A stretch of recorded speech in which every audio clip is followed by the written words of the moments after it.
Kailangan ba magpa-verify ng mga OFW na first time na uuwi sa Pilipinas na dumaan naman sa DMW, OWA at sa PDUS?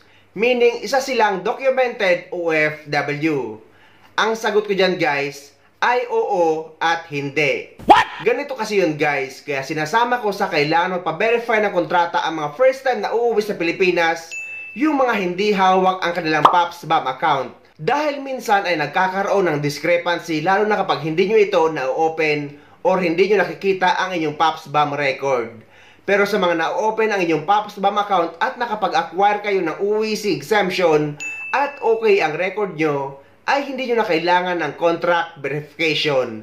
Pero lagi nyo lang dadalhin ang inyong latest printed contract kapag magbabakasyon kayo sa Pilipinas at babalik pa rin sa parehong employer. Yung pangatlo po yung tinatawag nating balik manggagawa o returning workers, no? Ito pong balik manggagawa, sila po yung dati nang nagtrabaho sa abroad, meron po silang valid employment contract at nagbakasyon lang panandalian sa Pilipinas at muli pong babalik sa kanilang employers, no? Sila po ay mga OEC exempt. Kung kayo naman po ay balik manggagawa, online na po ito. Kung babalik po kayo sa inyong dating pinagtatrabahuhan, meron na pong tinatawag na OEC Exemption Certificate na inyo na pong makukuha sa sarili ninyong online account sa Department of Migrant Workers. Hindi nyo na po kailangang pumunta dito sa amin dahil dire-diretso po yung pagkuha ng OEC sa inyong online account. Ngunit inuulit ko na kapag hindi nyo hawak or hindi nyo na-open ang inyong PAPSBAM account at hindi kayo sigurado sa PAPSBAM record nyo, dahil mostly sa mga baguhan ay agency ang gumagawa. So kung hindi nyo hawak ang inyong PAPSBAM account, ay mas maigi na magpa-verify kayo ng inyong kontrata sa Polo Office kung saan bansa kayo nagtatrabaho bago kayo umuwi sa Pilipinas, para makakuha kayo ng OEC sa POA at para hindi kayo makaproblema kapag pabalik na kayo sa ibang bansa. Bukod sa mga first time na uuwi sa Pilipinas, ay ito pa ang ibang mga OFW na required magpa-verify ng kontrata kapag uuwi sa Pilipinas. Inuulit din natin sa mga OFW na may mga employment changes bago kayo uuwi sa Pilipinas, kagaya ng mga nag-change employer, change job site, change company name kahit pareho pa rin ang owner, change position at yung mga babae na nag-change ng marital status na napalitan ng apelyido sa visa, passport at kontrata, at yung mga galing sa visit visa na naging employment visa. Isama na rin natin ang mga OFW na first time na uuwi sa Pilipinas para magbakasyon. Kailangan nyo pa-verify na kontrata sa Polo Office kung saan bansa kayo nagtatrabaho para makakuha kayo ng updated OEC sa POA sa Pilipinas at para hindi kayo magkaproblema kapag pabalik na kayo. At ang mga requirements sa pagkuha ng OEC sa POA para sa mga OFW na nabanggit ko ay number 1, ang inyong Polo Verified Contract. Number 2, ang inyong valid passport at ang inyong valid working visa. Yan lang naman guys na tatlo ang kailangan nyo dalhin sa pagkuha ng OEC sa POA sa Pilipinas. Hindi na kailangan ng sworn statement at lalong-lalo na ng insurance. Inalis na ang dalawang yan. Ngunit eto guys ang bago sa PAPSBAM na upon contract verification ay na-update na ang OEC sa inyong PAPSBAM account. So meaning guys, yung date ng pag-verify nyo ng inyong kontrata ay yun na yung magiging date created. Kaya napapansin ng maraming OFW na pag-open daw nila ng kanilang PAPSBAM account ay ready to print na ang kanilang OEC. Yun nga guys, dahil na-update na ang inyong OEC upon contract verification. So huwag kayo mag-alala guys, dahil kung aabutan man ito ng expiration bago pa man ang flight nyo pabalik sa ibang bansa, ay kailangan nyo lang mag-reacquire or kumuha ng bagong OEC gamit ang PAPSBAM account nyo. Basta kapag updated na ay hindi nyo na kailangan pumunta sa POA, ipaprint nyo na lang.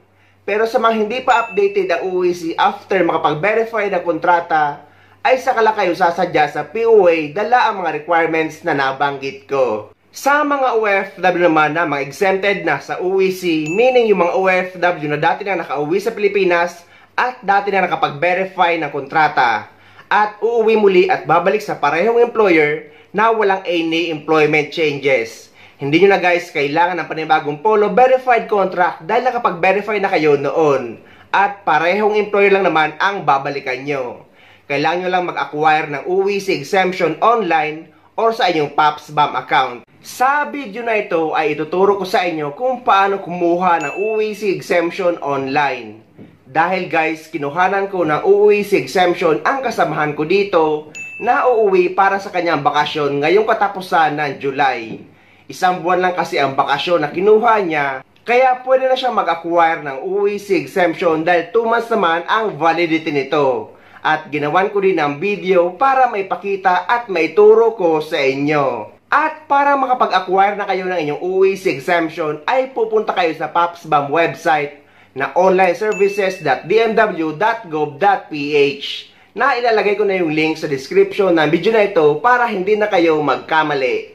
And after nyo mapasok yung website, ay i-click nyo lang yung let's go. Ilagay nyo na ngayon ang inyong email address at ang inyong password, then click login.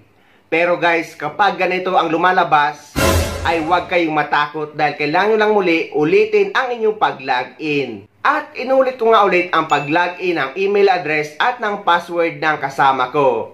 At nakapag-login na nga ako. At makikita nyo dito na input your pag-ibig ID. I-close nyo lang yan guys kung wala naman kayong pag-ibig dahil pwede naman kayong makapag-proceed kahit walang pag-ibig number. Hindi kagaya dati.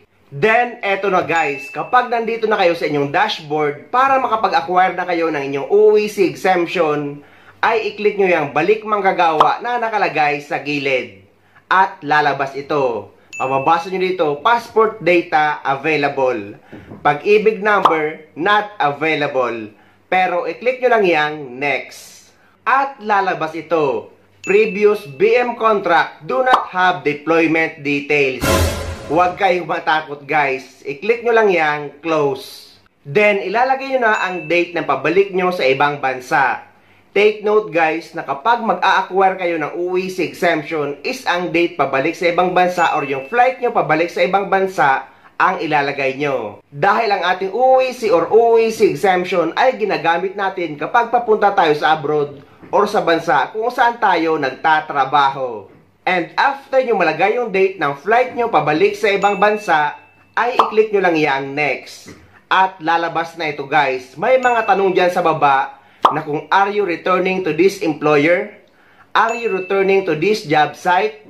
Are you returning to this position? At yung pang-apat na tanong na you aware daw na you may face disciplinary action kung mga maling impormasyon ang ilalagay mo. Ang sagot dyan guys ay kailangan nyo lang lahat i-click ang yes. Dahil nga wala namang pagbabago sa employment information nyo. And after nyo maklik lahat ng yes ay lalabas na ito. Evaluator's remarks. At may makikita nyo dyan na pula, print UEC at nakalagay lahat ng information nyo at status completed. So, i-click nyo lang yan guys, kulay pula na print UEC. And after nyo maklik yung print UEC at dapat meron kayong document viewer para makita nyo ang inyong UEC. So, kapag naklik nyo na yan, ay eto na guys. Yan na ang inyong UEC exemption. Ganun lang kadali mag-acquire ng UEC exemption sa inyong PAPSBAM account. So, ang tanong ng karamihan na kailangan pa daw ba magpa-verify ng kontrata kapag nakapag-acquire na ng UEC exemption at babalik lang din sa parehong employer at wala namang pagbabago sa employment information. Ang sagot guys, kapag nakapag-acquire na kayo ng UEC exemption at wala namang pagbabago sa employment information, ay hindi na required ang panibagong Polo Verified Contract.